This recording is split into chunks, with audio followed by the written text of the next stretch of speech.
Boleh mungkin Bentar, live saya YouTube Bu Hana? live dulu. Ya.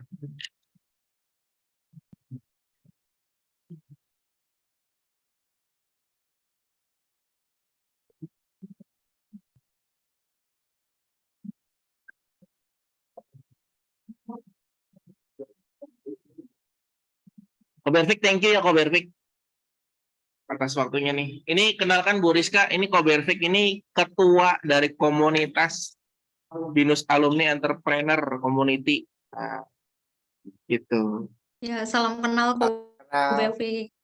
Salam kenal. Jadi mungkin kalau misalnya Bu Rizka lagi ngajar di kelas nih, kepikiran mau sharing ada alumni expert, nah boleh nih undang ada Ko Budi, ada Ko Berfik. Biasa kan Kita selalu ada. Ya. Nah itu nih. Biasa kalau dengar dosen-dosen tuh ada cerita seru juga nih kalau lagi saya ngajar lumayan kan ngasih tahu ada alumni-alumni yang expertnya cerita gitu kan pasti beda gitu. Iya betul. Asik. Bu Hana, asik. Bu Hana aman Bu Hana? Bu Rizka ngajar di mana? Di Kemanggisan? Di Alam Sutra di semester Alsut. ini full di Alsut. Kalau kemarin Oke. masih ada di Anggrek, tapi sekarang di Alsut full. Kok Berfik. Oke. Berarti ke ini ya, BBC ya? BEC. Oh, BEC. BC. Entrepreneurship Beda. Center saya. Beda. Kalau dia BBC itu beda. lebih ke mata kuliah kayak program studi kok Berfik. Oke. Betul. Mungkin saya siap dulu kali ya pesertanya supaya enak.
Oke.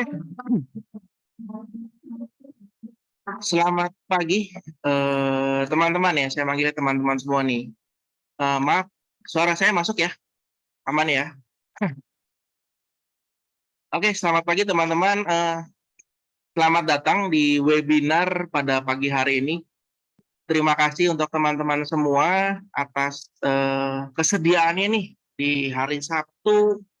Mungkin teman-teman semua ada yang ini ada dari mahasiswa juga, ada dari alumni juga, mungkin ada dari yang umum juga mau datang ke webinar ini. Webinar ini temanya Step Up the Game. Step Up the Game in your entrepreneur journey. Jadi webinar ini adalah webinar entrepreneur series. Jadi dengan tema yang pertama ini entrepreneur mindset. Kita akan membicarakan dulu untuk sedikit mindset. Nanti akan dimoderasi oleh Ko Budi, di mana nanti ada Ko Budi sebagai alumni BINUS juga, dan nanti ada Bu Rizka sebagai narasumbernya. Jadi teman-teman untuk yang ikut entrepreneurial mindset ini boleh saling belajar. Mungkin nanti jika ada teman-teman ada pertanyaan, boleh langsung jump in aja. tulis di chat box. Mohon bantuannya untuk teman-teman saat join Zoom untuk suaranya di mute dulu ya. Jadi kalau misalnya mau bertanya boleh raise hand langsung, jump in atau mungkin di chat box begitu. Lalu sebelum kita mulai, saya mau panggil dulu karena webinar ini tidak mungkin bisa berjalan tanpa ada bantuan juga support dari komunitas BINUS Alumni Entrepreneur Community BIK. Ada saya panggil untuk Ko Berfik untuk menyambut di acara pada pagi hari ini. Ko Berfik, silakan Ko Berfik. Halo, selamat pagi teman-teman semua dan Bapak Ibu yang udah hadir, meluangkan waktunya ya. Kita bisa memilih untuk pergi keluar jalan-jalan, tapi Bapak Ibu sama teman-teman bisa hadir di sini untuk belajar sesuatu yang sangat berarti ya nantinya gitu. Dan juga terima kasih ya untuk tim Aro sudah arrange acara ini. Yang acara ini mungkin kalau nggak salah akan berseri ya, Pak Yopi ya. Di mana nanti akan ada beberapa waktu ke depan kita akan ada beberapa seri juga untuk topik-topik seputar entrepreneurship. Nama saya Berfik. Untuk periode ini puji syukurnya dipercaya untuk meneruskan tongkat estafet kepemimpinan untuk entrepreneur community ya di alumni Binusian ini ya. Jadi kita juga membuka untuk kesempatan kepada teman-teman atau Bapak Ibu yang mau ikut bergabung ya untuk belajar entrepreneurship atau mau berbagi tentang tips-tips praktikal untuk entrepreneurship ya. Welcome ya semua dan enjoy ya untuk event ini ya. Thank you. Oke, thank you Ko Berfik atas waktunya. Mungkin tanpa berlama-lama ya, mungkin saya serahkan langsung ke Ko Budi. Oh, sebentar, mohon maaf. Kita mungkin saya mau informasi dulu nih. Ada selanjutnya ada kata sambutan nih. Saya kebetulan dari Alumni Relation Office. Ada kata sambutan sedikit dari Pak Agus Edi Sutomo selaku manajer BINUS Alumni Relation Office. Pak Agus Edi Sutomo, boleh waktu dan kesempatan saya berikan.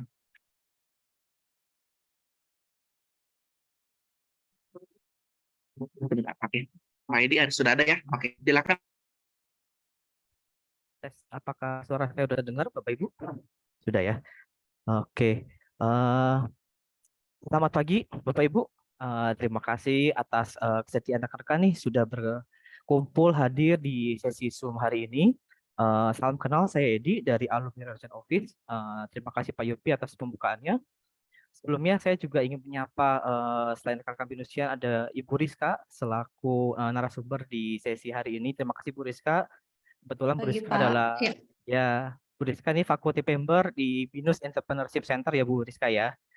Tidak lupa juga saya ingin menyapa Pak Budi. Wah ini Pak Budi ini alumni senior nih Pak Budi nih. Kita udah kenal lama ya Pak Budi ya. Pak Budi ini lulusan SK kalau nggak salah tahun 89 ya Pak Budi ya. Ya kebetulan Pak Budi ini sukses di bidang bisnis karir ya, parkir ya Pak ya. Oke, terima kasih ya Pak udah mau jadi moderator Pak Budi. Oke, mungkin sudah disampaikan juga di awal oleh Pak Yopi bahwa event ini terselenggara atas kerjasama antara BIK, BINUS Alumni Entrepreneur Community, kemudian juga ada IKA BINUS, Ikatan Alumni BINUS Raya, Bapak Ibu ya, kemudian juga BINUS Entrepreneurship Center, kemudian kami sebagai Alumni Relation Office. Agar tidak menunda waktu lebih lama lagi untuk sesi webinar hari ini, kita mulai saja. Waktu dan tempat saya persilakan. Oke, terima kasih Pak Edi atas waktunya. Tanpa berlama-lama, saya serahkan mungkin ke Pak Budi. Ko Budi saya panggil ini, kok lebih enak nih. Ya, Ko Budi silakan waktu dan tempat saya persilakan. Terima kasih. Oke, terima kasih Bro Yopi. Dan terima kasih juga Bro Berfik dan Agus Edi. Ya, pagi ini kita akan mengikuti webinar, kita akan simak, kita akan kulik apa sih entrepreneur mindset. Nah, saya sendiri hampir sudah lebih dari 20 tahun berkecimpung berbisnis. Tetapi pada saat awal-awal, saya mengalami cukup banyak kesulitan karena ketidaksiapan cara berpikir. Apa sih yang harus dipersiapkan, kendala-kendala apa yang bisa kita hadapi, dan keberanian bagaimana yang kita perlukan untuk bisa mulai langkah pertama kita. Nah, saya perkenalkan Bu Rizka nanti yang sebagai narasumber kita. Beliau adalah lulusan dari Bakri University. Kemudian selanjutnya mengambil kuliah di bachelor di Queensland University. Nah, nanti bagaimana tentang materinya, tentang topik-topik yang persiapan yang kita perlu lakukan terkait bagaimana menjadi entrepreneur. Nah, dasar-dasarnya ini kita simak. Nah, kenapa ini menjadi hal yang akan menjadi sangat menarik?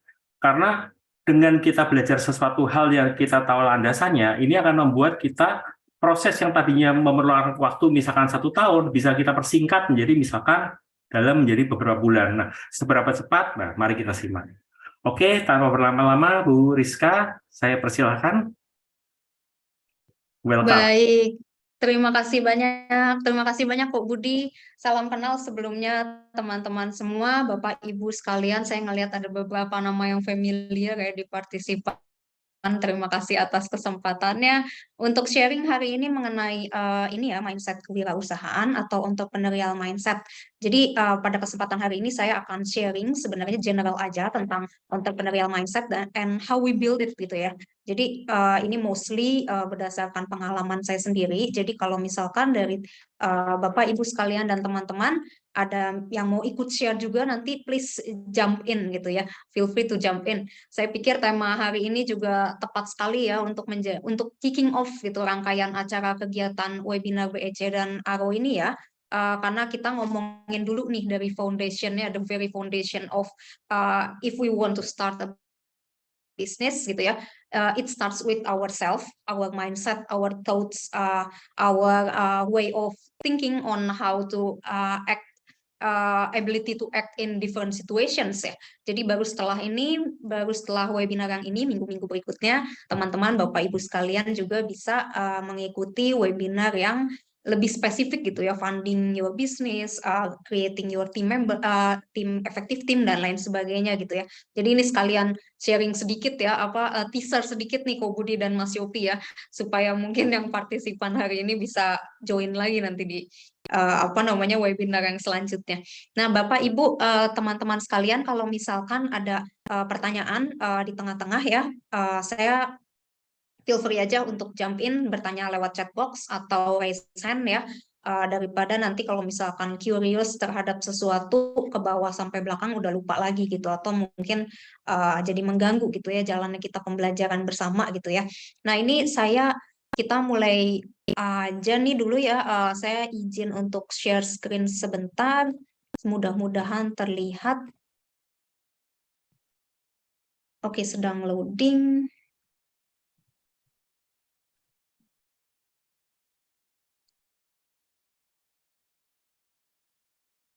Sorry.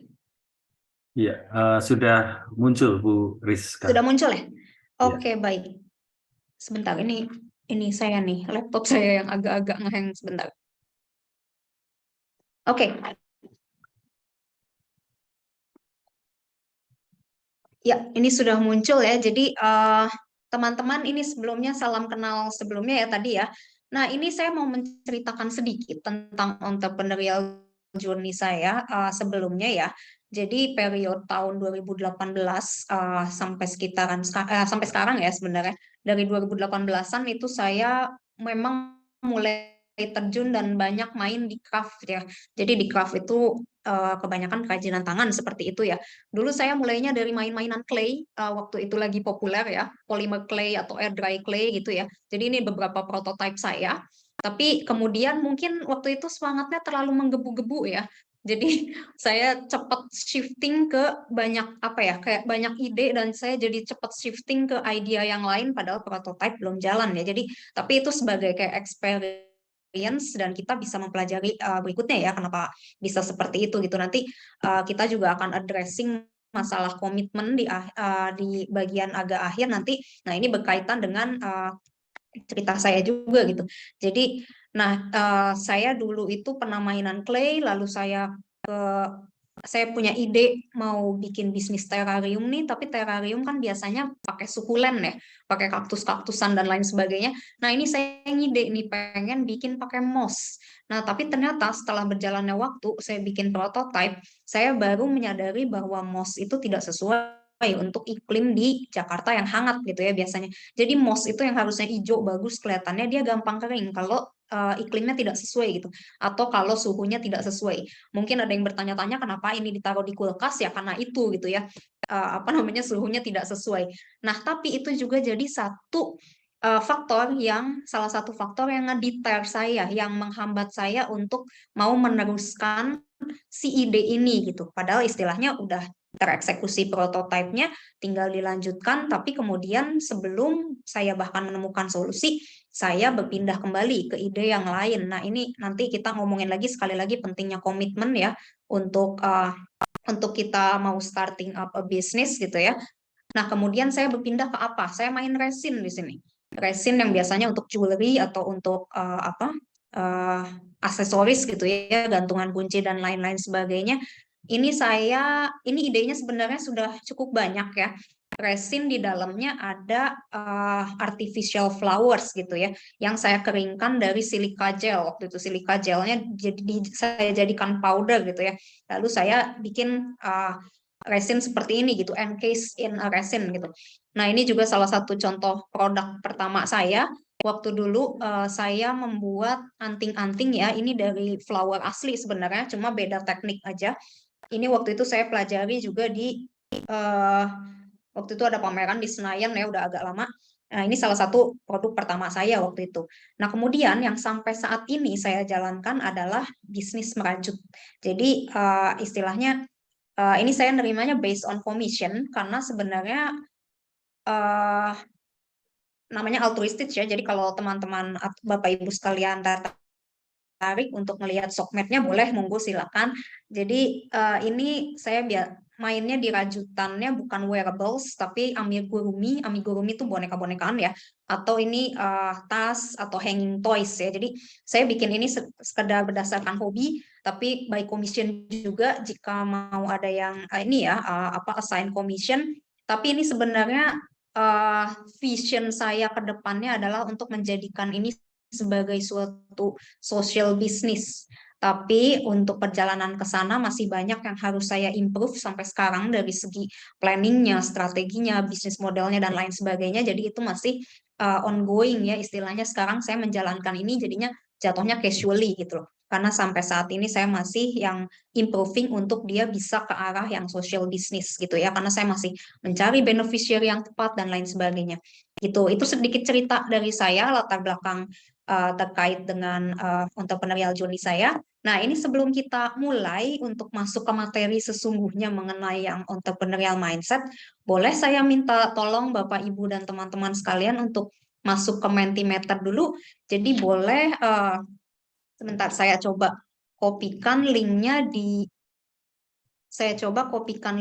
chat box ya.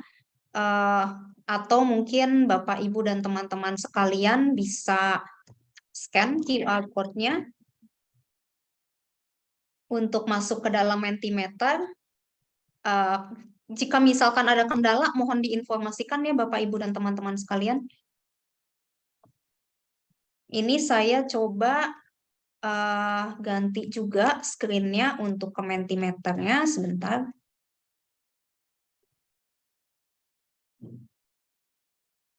Apakah semuanya sudah bisa masuk?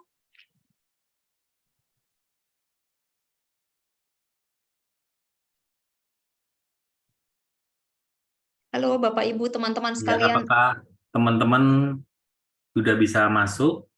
Ini saya juga coba nih. Kosong, oke, nggak apa-apa kosong karena belum saya present. Atau ada tulisan hi nggak? Sudah bisa?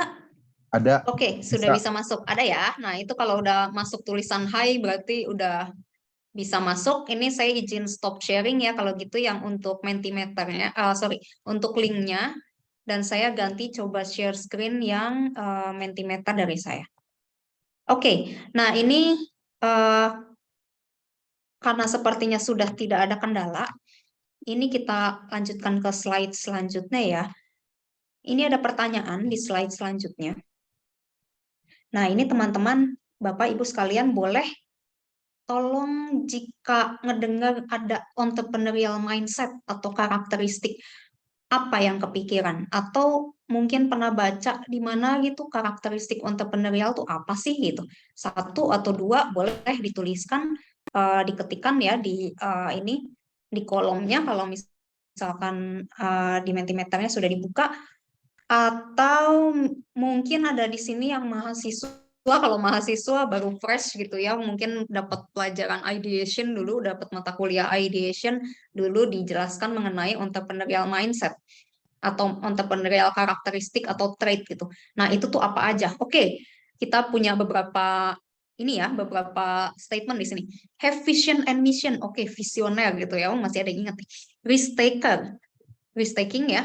Inovatif. Oke, apalagi? Ada lagi nggak yang lain nih? Boleh, ini nggak ada jawaban betul salah ya. Trust, good ya. Trust itu kita butuhkan untuk apa dulu nih? Kan bisa banyak ya sebenarnya. Trust ourselves kah?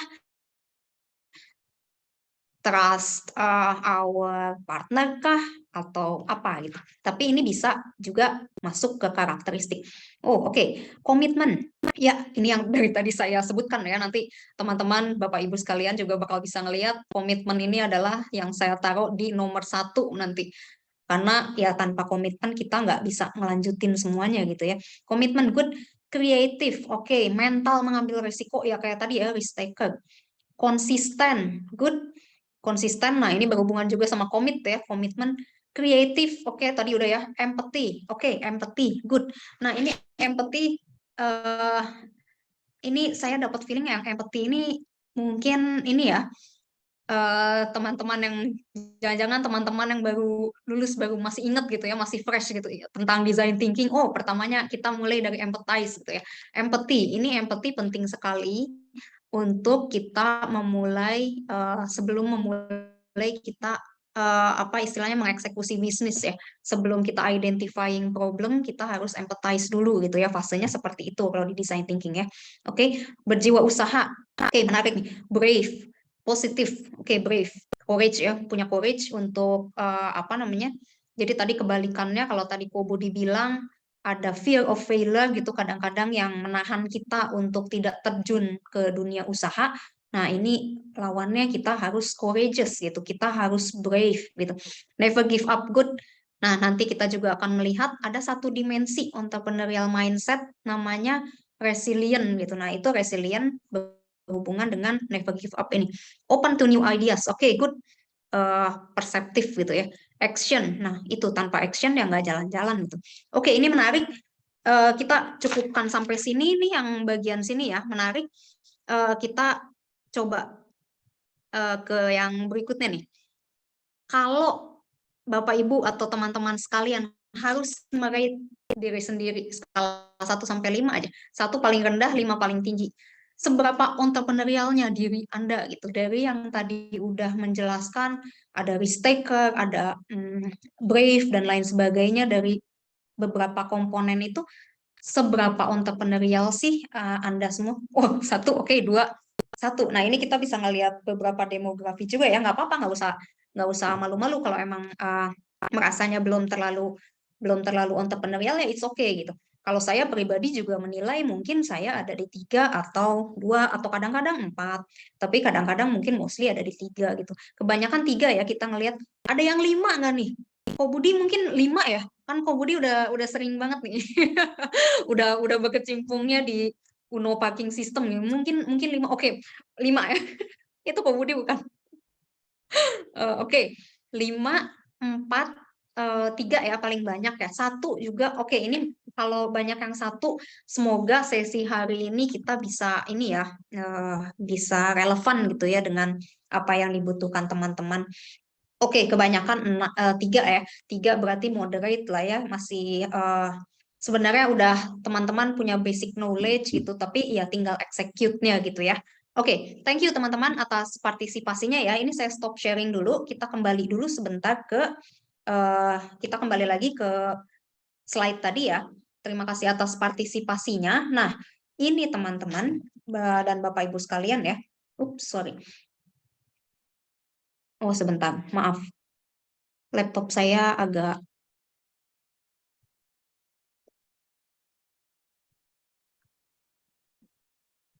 mohon maaf, ditunggu sebentar. Ini ada notif untuk restart sebentar ya. Oke, baik. Tadi menarik ya, Bapak Ibu dan teman-teman sekalian, kita tadi melihat ratingnya yang kita berikan, kita melabeli diri kita dengan suatu angka terkait dengan entrepreneurial mindset itu dari 1 sampai 5 gitu. Ada yang jawab 5, 3, 2, 3, kebanyakan 3 dan 1 gitu loh. Nah, ini Bapak Ibu dan teman-teman sekalian, kalau Bapak Ibu dan teman-teman sekalian mau gitu ya, mau kita let's say kita nggak begitu yakin nih sebenarnya seberapa entrepreneurial sih saya gitu loh. Itu kalau misalkan mau ngambil tes kayak personality quiz gitu, sebenarnya banyak sekali ya di Google kayak gitu kan, banyak sekali. Itu hanya untuk measuring aja sebenarnya, measuring diri kita itu seberapa entrepreneurialnya gitu. Walaupun angka itu kan tidak baku ya. Nah, tapi apakah misalkan kita ngambil suatu tes gitu kayak personality test gitu, entrepreneurial personality test misalkan kayak gitu ya. Terus nanti hasil yang dihasilkan, let's say ada nanti hasilnya Anda memiliki low level of locus of internal control, misalkan seperti itu gitu. Apakah itu menjadi sesuatu yang fix? Enggak ya. Jadi the good news is entrepreneurial mindset, entrepreneurial trait atau karakteristik ini adalah sesuatu yang bisa kita build over period of time gitu. Jadi tergantung perspektif kita nanti berubahnya seperti apa, dan itu tergantung dengan knowledge dan experience kita juga gitu. Jadi akan lebih memudahkan bagi kita untuk memikirkan entrepreneurial mindset ini sebenarnya adalah seperti personality trait kita. Jadi mungkin di sini ada yang pernah ikut personality test kayak MBTI, MMPI, apalagi tuh banyak ya, hexagon atau apa gitu namanya, banyak sekali ya personality test psikologi gitu di luar sana. Nah, itu personality test seperti itu juga kan dia mengeluarkan resultnya. Let's say personality saya ikut tes, saya INFJ gitu ya. Nah, itu over the period of time, apakah akan fix tetap INFJ gitu? Kadang-kadang itu bisa berubah gitu, tergantung perception kita terhadap sesuatu berubah atau enggak gitu. Dan itu tergantung juga dari pembelajaran kita selama ini terhadap misalkan di classroom, perspektif kita dapat masukan dari orang lain, dan juga dari experience yang kita alami gitu ya. Jadi misalkan saya tadi INFJ, mungkin 2 tahun lagi saya bisa jadi INFP gitu. Mungkin nggak akan jauh-jauh banget ya shiftingnya gitu. Tapi poinnya saya adalah entrepreneurial mindset itu juga seperti itu. Mungkin di satu waktu yang sekarang Bapak Ibu teman-teman sekalian rating diri sendiri 1 gitu ya. Nanti berjalannya waktu, mungkin ditambah dengan exposure dari experience tertentu yang terkait entrepreneurial, itu mungkin bisa naik seiring waktu dan seiring confidence-nya kita, gitu ya. Oke, nah jadi ini kita mulai masuk aja ke materi karena ternyata sudah setengah jam berjalan, cepet ya. Jadi, nah ini kita mulai. Pertamanya mulai apa itu entrepreneurial mindset. Jadi pertamanya mindset itu singkatnya, simply basically adalah belief, kumpulan dari belief, assumption, dan knowledge-nya kita. Jadi mindset ini sebenarnya adalah weapon-nya kita supaya otak kita tuh nggak overwhelming gitu. Jadi misalkan kalau kita baca sesuatu di Sokmed ya, untuk menentukan benar salah, kita lagi baca sesuatu yang kontroversial gitu. Kalau kita nggak punya mindset terhadap sesuatu itu, otak kita akan bekerja keras untuk perceive apakah ini benar atau salah gitu. Tapi kalau kita udah punya mindset terhadap suatu moral standing misalkan, kita udah langsung aja kayak, oh ini salah nih gitu. Jadi mindset entrepreneurial juga seperti itu. Ini kayak default system dari otak kita yang istilahnya berkaitan dengan entrepreneurial sehingga nanti kita bisa bertindak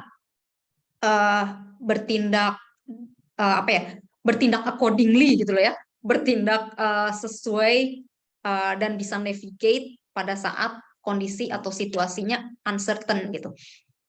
Nah, kemudian tapi ini kalau kita lihat ya, definisi dari entrepreneurial mindset ini saya dapatkan dari research-nya Heini dan kolega di tahun 2010.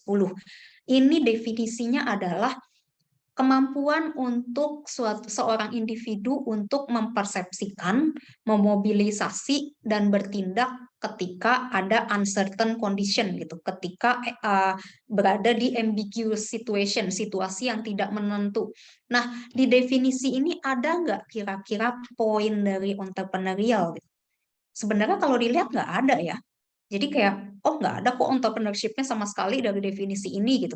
Tapi kenapa disebutnya entrepreneurial mindset gitu? Jadi basically disebut entrepreneurial mindset adalah karena dia berkaitan erat dengan ambiguous situation. Karena entrepreneurship journey itu biasanya dikaitkan erat dengan situasi yang tidak menentu. Makanya ini disebut dengan definisi ini, maksudnya mindset nanti yang kita lihat di slide selanjutnya itu disebut dengan entrepreneurial mindset. Tapi bukan berarti mindset ini tidak berguna sama sekali untuk yang bukan entrepreneur. Jadi bukan dalam arti, gue kan nggak mau jadi entrepreneur, nggak usahlah gue mempelajari atau mengerti mengenai entrepreneurial mindset. Nggak seperti itu ya artinya. Jadi ini sebenarnya penamaan aja entrepreneurial mindset. Tapi nanti kontennya, istilahnya dimensi yang akan kita pelajari, itu bahasanya insya Allah ya akan bermanfaat gitu ya untuk siapapun, mau itu nanti teman-teman sekalian mau petnya memilih untuk jadi entrepreneur, ataukah teman-teman memutuskan untuk jadi intrapreneur. Beda ya, ingat ya kalau yang dulu kalau di kelas di kelas ideation dosen pasti menjelaskan ya bedanya intrapreneur dan entrepreneur. Kalau intrapreneur kan yang istilahnya bukan pekerja biasa sih, tapi individu yang memanfaatkan resources suatu organisasi untuk mengembangkan dirinya dan juga mengembangkan organisasi tersebut. Dia makanya resource organisasi yang sudah ada. Bedanya dengan entrepreneur adalah seorang individu yang dia menggunakan resource dari diri sendiri, resource usahanya sendiri untuk mengembangkan diri sendiri dan mengembangkan usahanya juga gitu ya. Tapi ya ini tadi saya bilang kembali lagi, entrepreneurial mindset ini bisa applicable to both gitu atau untuk siapapun. Nah, kita akan melihat nih ya, kita masuk ke, mungkin kita akan address ini briefly ya, karena ini sebenarnya theoretical base aja, bahasanya bahasa casualnya ini dimensi dari entrepreneurial mindset. Sebenarnya kalau teman-teman Bapak Ibu sekalian googling gitu ya, ini berkaitan sama yang tadi di Mentimeter ya. Ada beberapa yang di Mentimeter tadi Bapak Ibu dan teman-teman sekalian sudah sebutkan. Jadi itu kalau Bapak Ibu dan teman-teman sekalian juga googling entrepreneurial mindset itu apa sih, entrepreneurial karakteristik itu apa sih, entrepreneurial trait itu apa sih, itu akan banyak sekali definisi dan banyak sekali jenis-jenisnya gitu, tergantung bahasanya, tergantung mau ngikut mazhab atau aliran yang mana gitu ya. Nah, itu ada yang dia ngebaginya jadi 3C, saya lupa 3C gitu ya, C-nya apa aja saya lupa. Ada yang ngebagi dalam 5 seperti ini, ada yang ngebagi jadi 7 sampai belasan gitu ya, sampai 15 ada gitu yang ngejabarin entrepreneurial mindset tuh harusnya apa aja gitu yang ada.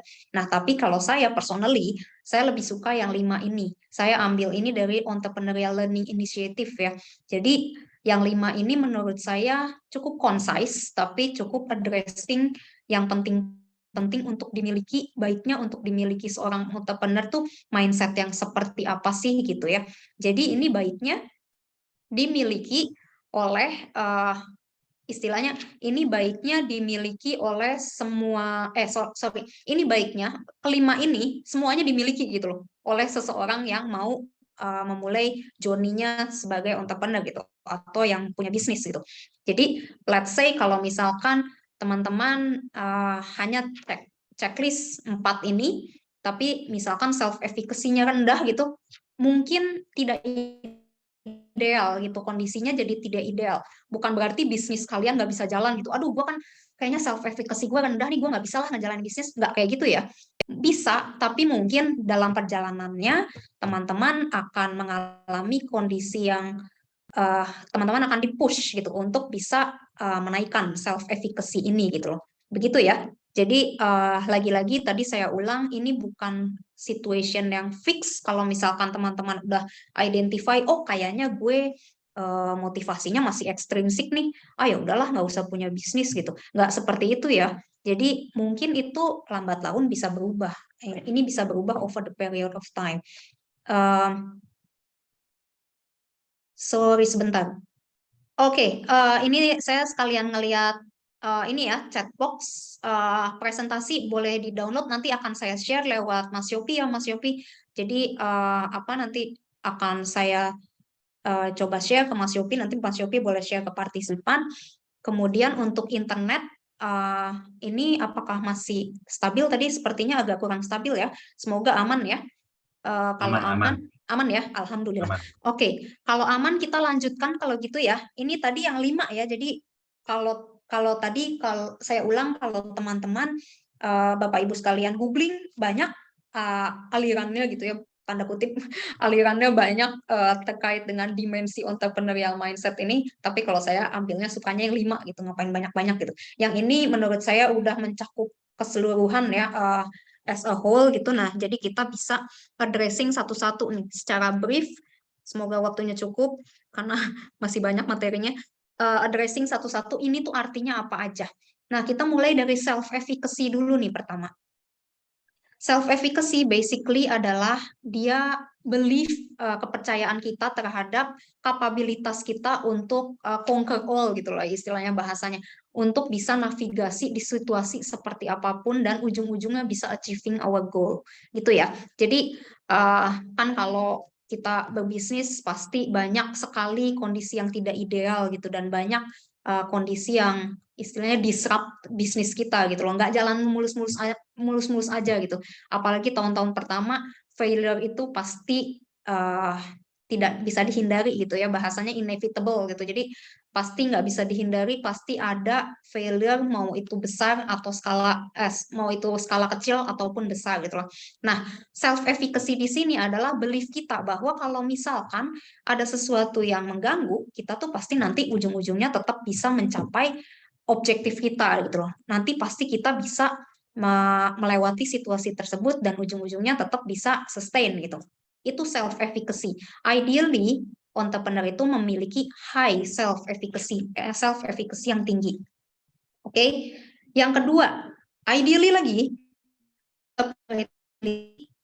locus of control. Jadi locus of control sendiri adalah belief kita, persepsi kita terhadap segala sesuatu yang berlangsung dalam hidup kita gitu. Jadi ini agak sedikit ada hubungannya. Tes, oke, internet connection saya unstable. Oke, semoga aman ya.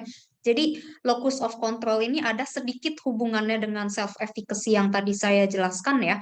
Jadi ini belief kita terkait dengan apa yang terjadi di sekeliling kita. Ada eksternal, ada internal. Bedanya, eksternal itu adalah kalau ada sesuatu terjadi pada hidup kita, kita itu pasrah gitu ya, manut sama keadaan gitu bahasanya. Jadi kayak udahlah, ini kayak gini, udah takdir gue lah, ya udah gitu, pasrah gitu, ngikut aja nanti kalau misalkan ini begini ya gue bakal begitu gitu. Tapi kalau internal locus of control, kalau Anda memiliki internal locus of control, apapun yang terjadi di luar sana, apapun yang terjadi di kehidupan Anda, itu tetap penentunya adalah Anda gitu. Itu belief itu yang dinamakan dengan internal locus of control. Saya tetap capable kok untuk melakukan ini itu, walaupun di luar kondisinya uncontrollable gitu. Misalkan seperti itu. Nah, tadi saya bilang internal locus of control, locus of control ini ada hubungannya dengan self efficacy, karena biasanya individu yang self efficacy-nya tinggi biasanya dia memiliki internal locus of control, bukan eksternal. Kalau bagi yang bagi yang muslim ini mungkin bukan berarti kalau internal locus of control tuh tidak percaya kodo dan kodar, bukan gitu ya, tapi maksudnya ya takdir tetap ada gitu, tapi gimana caranya kita navigate itu gitu. Jadi seperti itu gitu maksudnya si internal locus of control itu. Oke. Kemudian selanjutnya yang ketiga, ini ada ada intermezzo sedikit. Jadi ini ada sedikit kuis mengenai locus of control dan entrepreneurial orientation ya. Ini bisa saya kopikan di chat box bagi mungkin teman-teman yang mau mencoba. Tapi mungkin kita nggak akan coba sama-sama ya di sini karena waktunya tidak cukup. Ini ada 20 pertanyaan terkait dengan locus of control dan entrepreneurial orientation teman-teman. Saya sudah kopikan di chat box. Ini merupakan adaptasi dari dari academic papernya psikologis Pak Rotter ini mengenai entrepreneurial orientation, tapi just for fun aja gitu ya. Nanti dia ada 20 pertanyaan dan nanti akan ada scoringnya gitu. Oh, Anda memiliki high locus of control, misalkan seperti itu. Tapi sekali lagi disclaimer, itu bisa berubah over time gitu. Jadi ini hanya untuk kita measuring aja, kita tuh ada di mana sih gitu ya. Oke. Kemudian kita lanjutkan. Yang ketiga, growth mindset. Nah, ini menarik ya, mindset di dalam mindset. Entrepreneurial mindset ada growth mindset juga gitu. Jadi bedanya mungkin ini udah banyak ya Bapak, Ibu, dan teman-teman sekalian yang pernah ngedengar tentang growth dan fixed mindset. Nah, ini untuk entrepreneur atau orang yang mau memiliki suatu bisnis, ini penting sekali untuk memiliki growth mindset. Oke, jadi kalau growth mindset dia istilahnya kegagalan itu tuh pembelajaran, bagian pembelajaran, bukan the end, bukan dead end gitu, udah selesai gitu. Kalau fix, kadang-kadang kita memikirkan, kalau fix mindset bedanya kita kadang-kadang mikir, oh iya dia kan sukses bisnisnya karena dia punya privilege, dia punya resources. Mungkin partly true, partly mungkin betul, tapi ya tidak betul juga ya partly ya. Karena semua itu bisa diusahakan sebenarnya tergantung mindset kita gitu ya. Jadi ini penting sekali untuk dimiliki, tapi yang paling penting kalau saya personally dari growth mindset adalah mindset kita dalam menghadapi kegagalan sebenarnya. Karena biasanya kalau kita udah gagal, kita langsung ke detail, langsung kayak, aduh enggak deh, udah enggak. Karena memang seperti itu ya, insting manusia gitu, untuk menghindari yang dia rasa itu tidak bisa gitu dia lakukan gitu loh.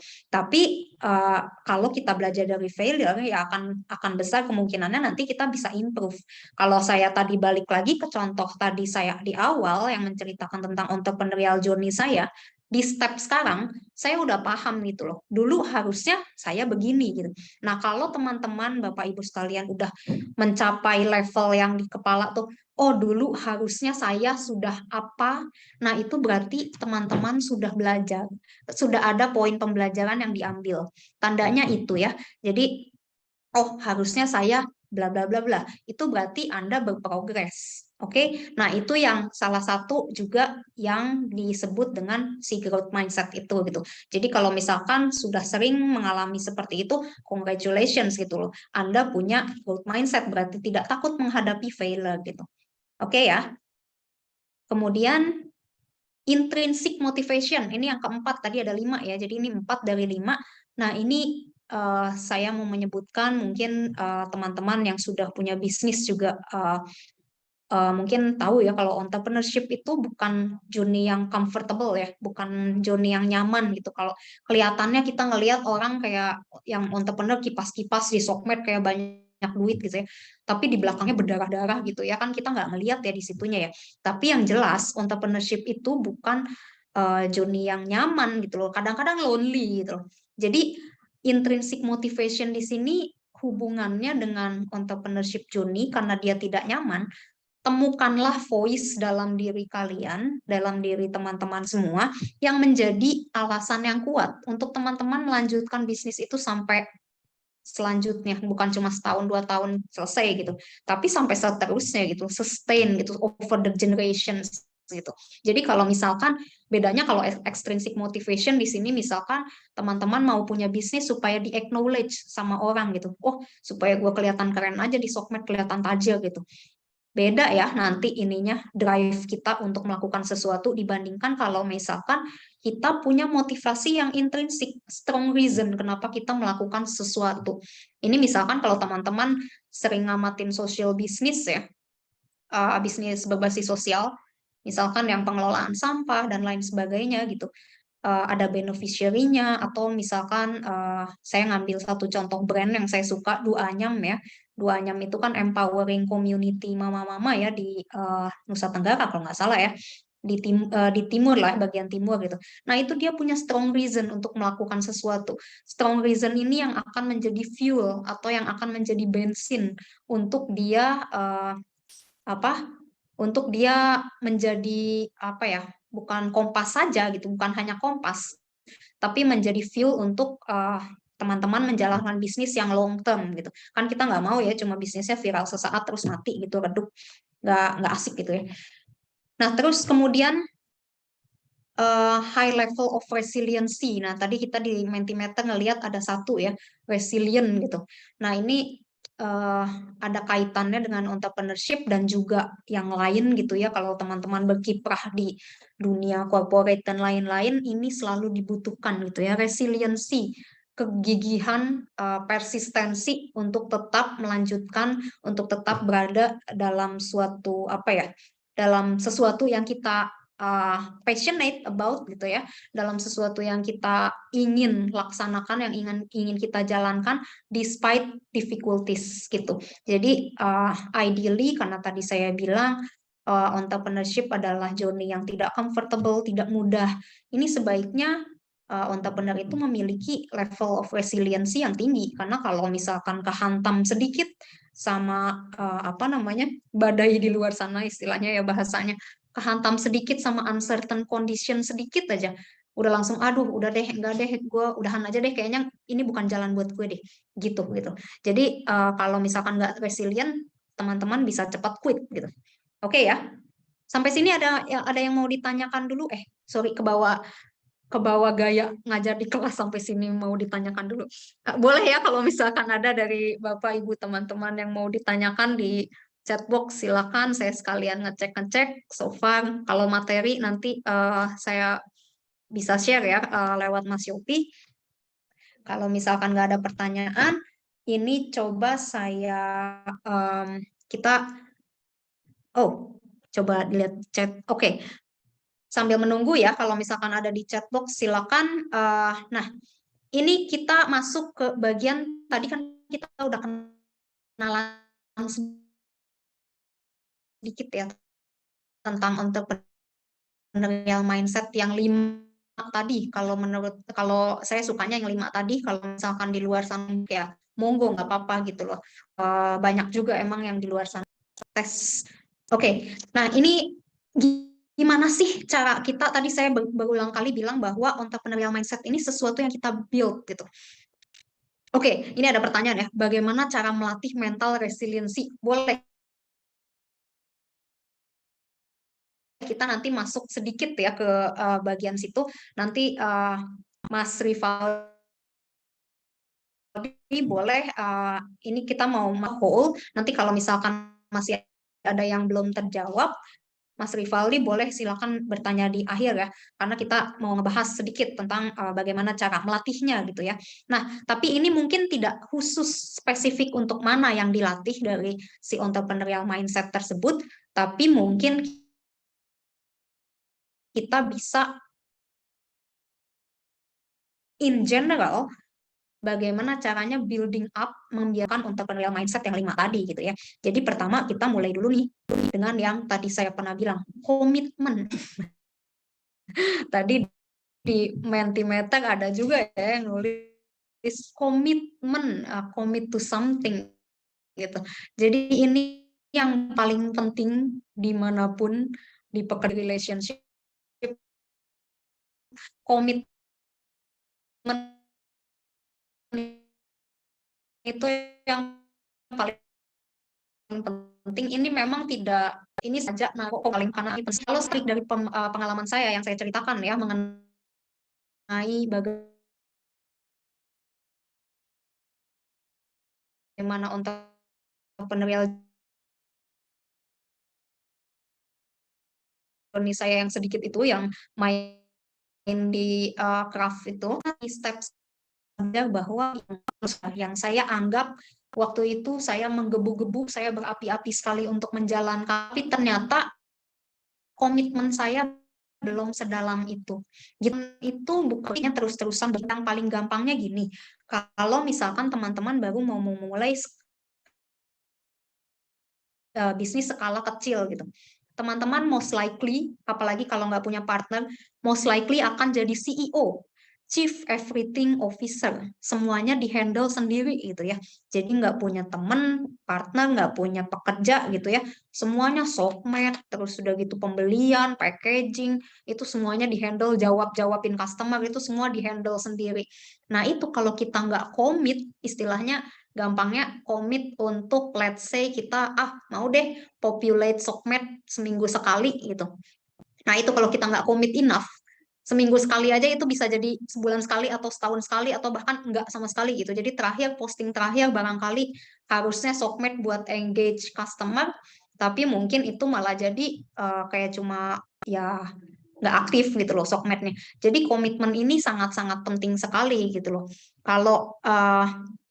Kalau misalkan yang terkait dengan pengalaman saya sebelumnya, yang tadi saya bilang saya nyobain di resin, saya nyobain di terrarium, itu ideally kalau sekarang saya bisa bilang lebih baik saya mengembangkan prototipe yang macam-macam dulu jenisnya. Waktu itu pembelajaran yang saya dapat adalah misalkan si resin ya, resin yang saya tadi hasilkan gambarnya itu ternyata dia tidak, it doesn't work karena bunga yang saya masukin di resinnya itu lama-lama menguning, kan nggak layak jual ya kalau kayak gitu ya. Tapi setelah itu saya stop, udah gitu, nggak nyari lagi gitu. Nah kalau kita commit to something, kita bakal commit untuk mencari tahu juga ini harusnya gimana gitu, supaya nggak terjadi failure seperti itu gitu loh. Prototype by prototype terus-terusan di improve sampai akhirnya nanti bisa layak. Yang pertama, poin pertama. Ini coba saya address semua dulu dalam waktu yang tersisa, takutnya nggak cukup. Kedua, ini juga penting, break down things into smaller task. Jadi ini ya untuk teman-teman yang sekarang saat ini mungkin lagi di corporate atau mungkin yang mahasiswa ya, pekerjaan tugas kampus gitu ya. Kadang-kadang sesuatu itu kelihatannya daunting gitu, overwhelming gitu. Aduh, gua nggak bisa, ini kerjaan banyak banget gitu. Karena kita memikirkan garis besarnya dia, project yang gigantic gitu.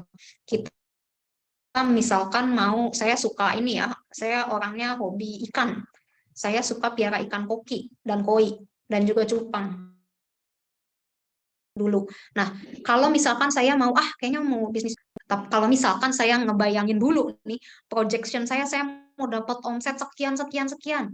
Wah, tapi kan untuk omset sekian sekian sekian saya harus punya kolam seberapa besar, saya harus punya bibit seberapa besar. Saya nggak punya lahannya. Terus udah gitu modal saya juga terbatas. Waduh, kayaknya nggak mungkin nih saya menjalankan bisnis itu. Nah, itu kalau kita ngelihat dia sebagai gigantic project yang hasil akhirnya seperti yang kita envision, itu nanti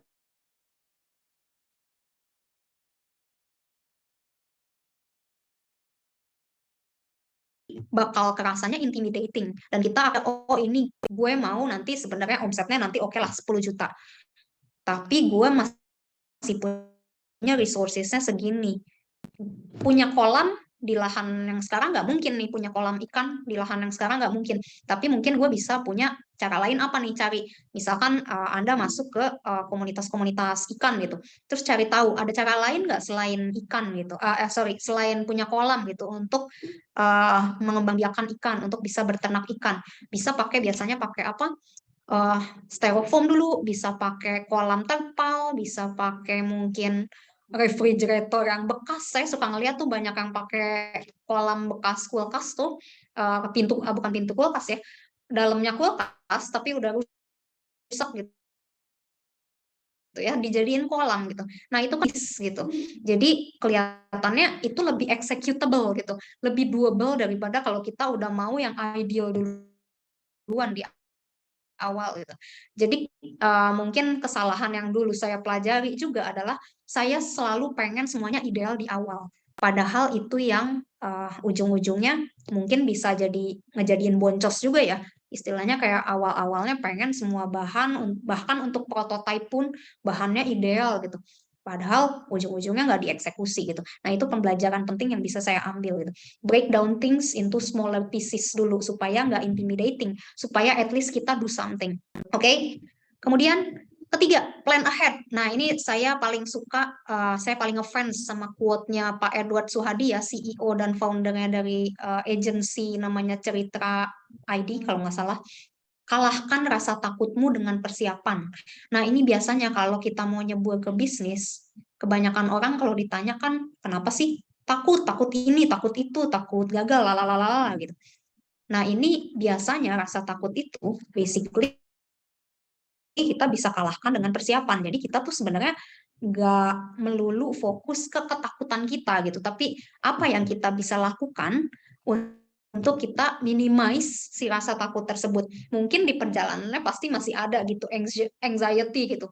Aduh bisa nggak ya? Aduh gagal nggak ya? Aduh gini nggak ya? Gitu nggak ya? Tapi at least kita udah take a step untuk do something gitu.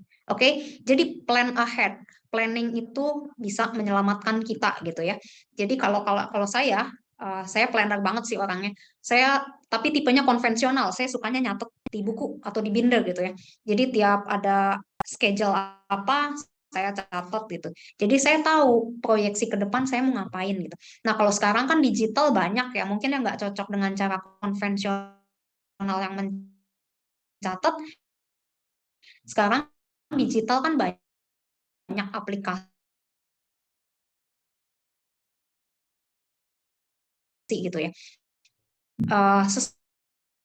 Sesuaikan aja gitu. Yang mana yang sesuai dengan masing-masing gitu. Yang harus kita hadapi karena kalau kita di depan duluan gitu. Jadi nanti mungkin ada sesuatu yang apa ya istilahnya yang sesuatu yang tidak unexpected gitu ya. Kita udah bisa ada mental preparation gitu untuk mempersiapkan menghadapi unexpected tersebut gitu. Oke. Kemudian yang keempat, seek for new experiences. Oke, ini agak saya percepat sedikit ya. Mohon maaf karena waktunya ternyata tinggal sedikit lagi. Semoga sempat. Jadi yang keempat, ini 4 lagi kok. Jadi bear with me please. Seek for new experiences. Nah ini yang terutama ini untuk mahasiswa ya. Kalau di sini ada teman-teman mahasiswa, saya sangat encourage please seek for new experiences apapun itu, karena satu experience itu bisa lead you to another door yang bisa ngebuka ke experience lainnya. Contohnya misalkan kalau kita new experience-nya kadang-kadang new experience nggak selalu melulu yang berkaitan dengan entrepreneur gitu. Tapi misalkan kayak kita belajar bahasa gitu. Nah, kemudian nanti setelah kita belajar bahasa itu akan ada banyak lagi gitu. Kita akan ke-expose dengan opportunity yang untuk ke arah experience yang baru lagi. Nah, ini kenapa saya bilang seek for new experience, tapi not necessarily yang berkaitan dengan entrepreneur, karena dengan teman-teman dan Bapak Ibu sekalian seek for experience apapun itu yang positif itu ya, itu akan membuka perspektif. Jadi pas kita menjadi business owner, kita at least punya perspektif terhadap A, B, C, D, karena dulu pernah ngejalanin gitu. Beda halnya dengan kalau nggak pernah ngejalanin gitu, kita bakal clueless sama sekali gitu. Jadi ini apalagi yang mungkin masih usia muda-muda, please seek new experiences, mungkin apapun itu bentuknya ya. Misalkan coba pitching di depan teman-teman dulu deh, nggak usah investor gitu. Misalkan punya ide bisnis, pitch depan teman-temannya gitu. Pitching di depan dosen misalkan, Bu, saya punya ide bisnis begini nih, menurut Ibu gimana gitu.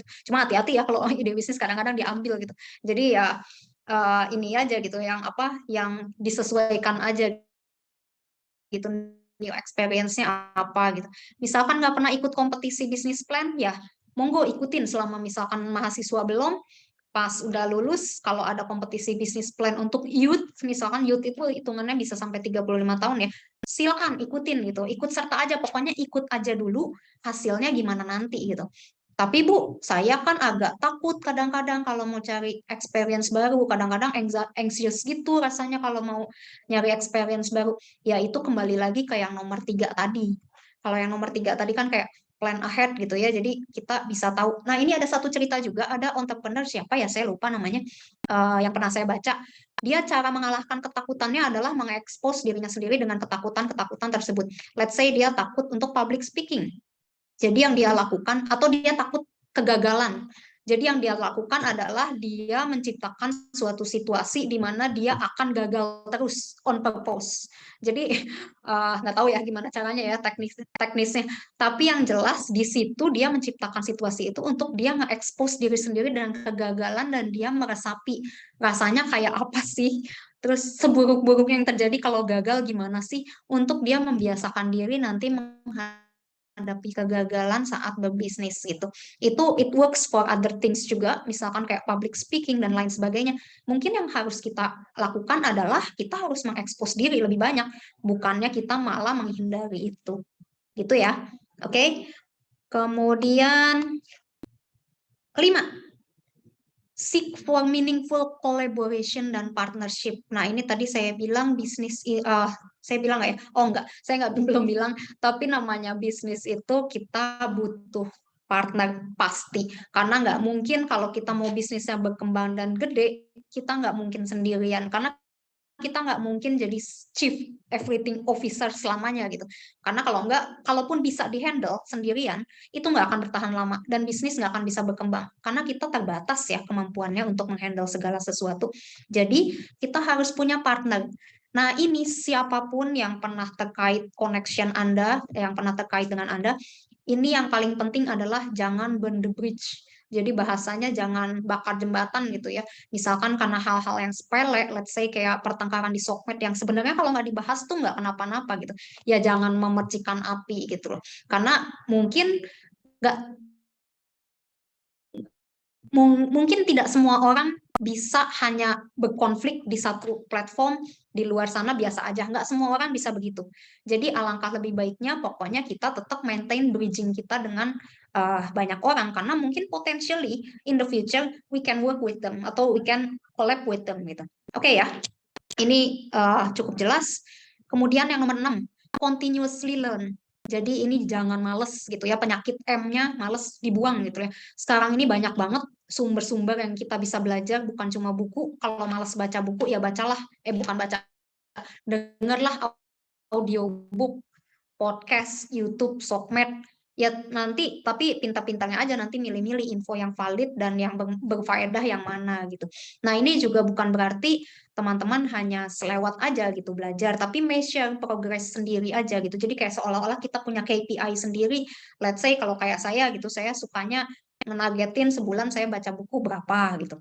Tapi nanti ujung-ujungnya saya tulis juga excerpt atau intisari dari buku yang saya baca tuh apa sih. Saya suka note taking soalnya gitu. Jadi ini saya encourage untuk teman-teman entrepreneur to be gitu ya, untuk continuously learn. Untuk apa? Untuk teman-teman juga nanti bisa jadi decision maker untuk bisnis teman-teman. Karena istilahnya ada pernah mahasiswa saya nanya di kelas, Bu, istilahnya gini ya, Bu, saya kan orang kaya, katanya Bu, saya dari keluarga kaya, saya punya uang buat bayar orang buat R&D gitu ya, research and development. Ngapain saya harus belajar pasar? Nah ini kalau teman-teman bahkan nggak tahu gitu ya justifikasi teman-teman untuk identify pasar itu, misalkan si R&D timnya bilang ini demand di sini tinggi ini karena kenapa. Kalau teman-teman nggak punya perspektif terhadap itu, terhadap kenapa demand di situ bisa tinggi, emang produk gue bisa masuk. Kalau nggak punya pengetahuan terhadap kayak gitu, teman-teman bisa ditipu jatuhnya. Ini kayak berlaku untuk yang misalkan bilang, ngapain kita repot-repot bikin laporan keuangan, ada orang lain yang bikin gitu, kita nggak usah nge-handle lah. Kalau nggak ngerti gitu laporan keuangan, nanti bisa-bisa ya kita ditipu gitu, dibohongin gitu. Jadi istilahnya teruslah belajar apapun itu gitu. Pokoknya jangan sokmed itu dipakai untuk nge-follow yang berfaedah gitu ya, istilahnya jangan yang ya yang yang less faedah gitu ya. Jadi sokmed follow-nya yang orang-orang yang misalkan jadi role model, yang bisa jadi role model, yang sukses dan lain sebagainya gitu. Nah, kemudian yang ketujuh, cari role model teman-teman. Ada yang punya mentor. Menurut saya, not necessarily kadang-kadang tidak bisa ditemukan dengan mudah. Cari role model dan nanti teman-teman dalami gitu ya, yang relate gitu role model. Nggak harus yang gede, nggak harus yang nama-nama besar seperti Steve Jobs gitu ya. Tapi mungkin aja guru teman-teman, orang tua dan lain sebagainya gitu ya. Jadi teman-teman bisa mendalami kalau ada misal ada kondisi begini, apa sih kira-kira yang mereka lakukan, apa sih yang mereka lakukan untuk navigate dari situasi yang seperti itu gitu. Jadi walaupun kita mungkin tidak langsung berkoneksi dengan role model tersebut, kita nggak bisa jadi tutor gitu ya istilahnya, mereka nggak bisa jadi mentor kita. Dengan kita punya role model, kita tuh bisa ada envision gitu, kita mau jadi seperti mereka. Nanti cara berpikirnya barangkali juga kita bisa meniru mereka gitu yang baik-baik. Gitu ya. Nah, finally, yang terakhir, saya udah diwanti-wanti ini sama Bu Hana. Yang terakhir adalah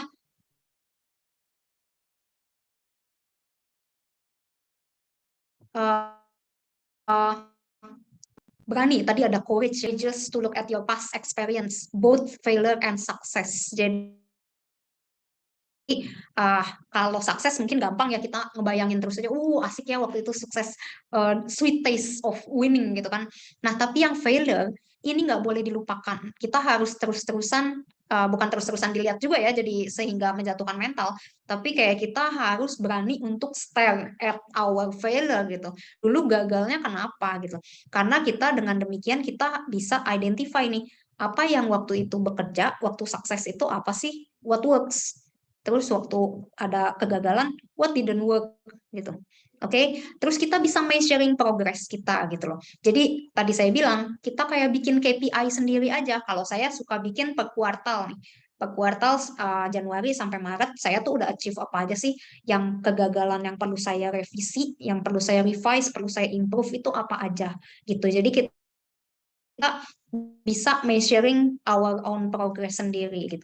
Kemudian jangan lupa celebrate every little achievement gitu. Cherish every little achievement. Jangan cuma ngelihat saya baru jualan 1 sepatu doang nih, belum banyak lah, nggak perlu lah kayak apa namanya ya celebrate banget ya, bukan berarti teman-teman selebrasinya yang di apa ya, yang di viral akan di sosmed gitu, nggak, not necessarily seperti itu, tapi kayak give yourself a reward gitu. Dengan demikian kalian, teman-teman sekalian itu bisa respect diri sendiri gitu, bahwa kita udah berhasil.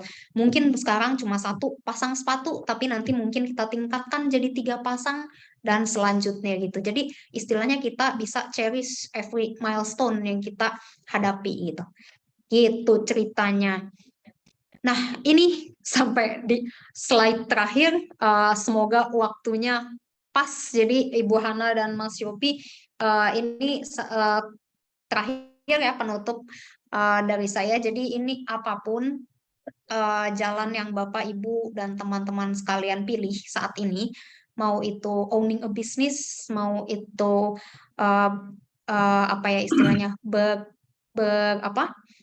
berkiprah di corporate, apapun itu jalannya, entrepreneurial mindset ini selalu beneficial. Jadi semoga dari sesi yang tadi ada sedikit insight yang bisa didapat, karena entrepreneurial mindset itu bukan hanya problem kita memiliki bisnis gitu. Jadi bukan hanya eksklusif untuk entrepreneur, tapi juga untuk semuanya. Jadi semoga sesi yang tadi bisa memberikan insight sedikit untuk Ibu dan teman-teman semua. Terima kasih.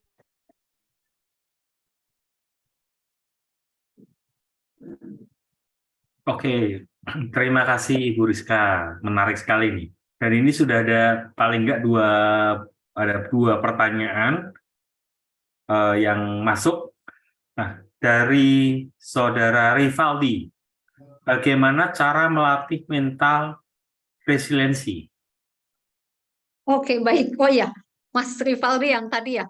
Mas Rivaldi, semoga agak sedikit menjawab yang tadi ya, tapi ini berarti saya agak ulang sedikit lagi. Mental resiliensi yang tadi terakhir berarti kan kita gigih gitu ya, persisten untuk apapun difficulties-nya gitu. Ya udah gua tetap itu aja gitu. Jadi ini sebenarnya ini agak interrelated satu sama lain ya yang tadi saya sebutkan. Jadi pertama yang dibutuhkan komitmen dulu gitu. Komitmen dulu, dan kalau terkait dengan si entrepreneurial mindset-nya tadi, ini related dengan intrinsic motivation tadi. Kalau kita motivasinya udah bener nih, udah let's say bukan kita nyari external acknowledgement orang mungkin, atau mungkin kayak sekedar berbisnis misalkan ya, berbisnis untuk buat cari hibah aja deh gitu, buat terkenal gitu. Kalau itu kan eksternal ya, external motivation gitu jadinya ya, extrinsic motivation gitu. Nah, itu dibenerin dulu dari motivasinya. Kalau memang sudah based on our heart gitu, apa yang kita mau, nah itu baru kita larinya ke komitmen. Seberapa komit kita udah passionate banget sama satu isu ini, terus seberapa komitnya kita. Nah, ini ditanya ke diri kita, latih resiliensi dengan apa? Dengan yang tadi, ini beda-beda ya setiap orang ya. Dengan mungkin yang tadi saya ceritakan, dengan kita nge-expose diri sendiri terhadap failure misalkan, kalau takut terhadap failure, karena resiliensi agak erat ya kaitannya sama fear of something gitu. Ada suatu ketakutan gitu antara kita menghadapi sesuatu yang out of our expectation gitu. Jadi ini caranya beda-beda tiap orang. Bisa jadi buat satu orang bekerja, buat yang lain enggak gitu ya. Jadi bisa jadi tadi salah satu contohnya kita mengekspos diri sendiri dengan sesuatu yang kita takutkan, atau mungkin kita melatih sedikit demi sedikit dari segi yang teknikal yang sebenarnya mungkin nggak related sama sekali. Let's say kita resiliennya dalam dalam menghadapi difficulties gitu ya, kita gampang menyerah nih, kita tipe orangnya gampang menyerah. Nah, gampang menyerahnya itu di mana dulu gitu. Jadi kalau misalkan kita gampang menyerahnya sedikit aja gagal, ya mungkin kita ya itu tadi bisa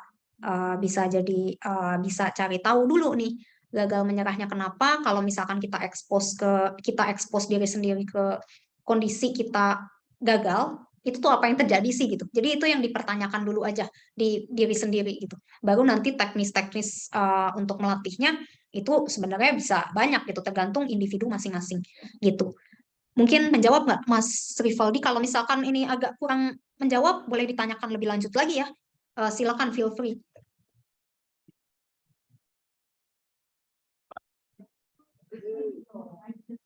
Open mic. Maaf, sudah. oke, jelas. Oke. Jelas, terima kasih. Sama-sama. Oke, dan yang berikutnya pertanyaan dari saya kurang tahu nih, dari Heidi Media. Heidi Media. Heidi, oh ya. Ya. Mbak Heidi ya. Ya. Saya lihat di perjalanan karir, Bu Rizka pernah berada di non-profit organization. Pertanyaannya adalah seberapa penting entrepreneurship atau intrapreneurship mindset di dalam non-profit organization? Oke. Terima kasih pertanyaannya Mbak Heidi. Jadi kalau saya mau bilang itu penting sekali sih. Karena kalau tadi dari penjelasan saya, kalau saya berpatokan pada yang 5 tadi ya. Yang 5 tadi itu kalau menurut academic paper pun gitu ya, kalau saya selalu baliknya ke research gitu ya, ke research karena itu yang udah terbukti gitu ya. Jadi kalau misalkan kita kembali ke research pun, yang namanya entrepreneurial mindset atau ya intrapreneur gitu ya, tapi populernya sih dibilang entrepreneurial ya. Entrepreneurial mindset itu yang bisa menjadi salah satu faktor kesuksesan seseorang. Nah, suksesnya ini kan berarti dia bisa flourish di organisasinya gitu. Nah, kalau konteksnya dia intrapreneur, berarti yang dia di non-profit organization ya. Non-profit itu nature-nya dia bedanya kalau saya sih ya, kalau pengalaman saya cuma pernah di dua non-profit Tapi yang satu hanya sebentar banget, yang satu pernah agak lama, tapi memang bukan yang di project. Nah, tapi saya bisa bilang sebagai dulu saya, karena background saya dulu, ini sekedar cerita sedikit ya, dulu background saya akuntansi. Jadi dulu saya di finance yang mungkin nggak terlalu banyak apa ya istilahnya berhadapan dengan beneficiary atau berhadapan dengan klien dari non-profit gitu ya, beneficiary sih biasanya dibilangnya.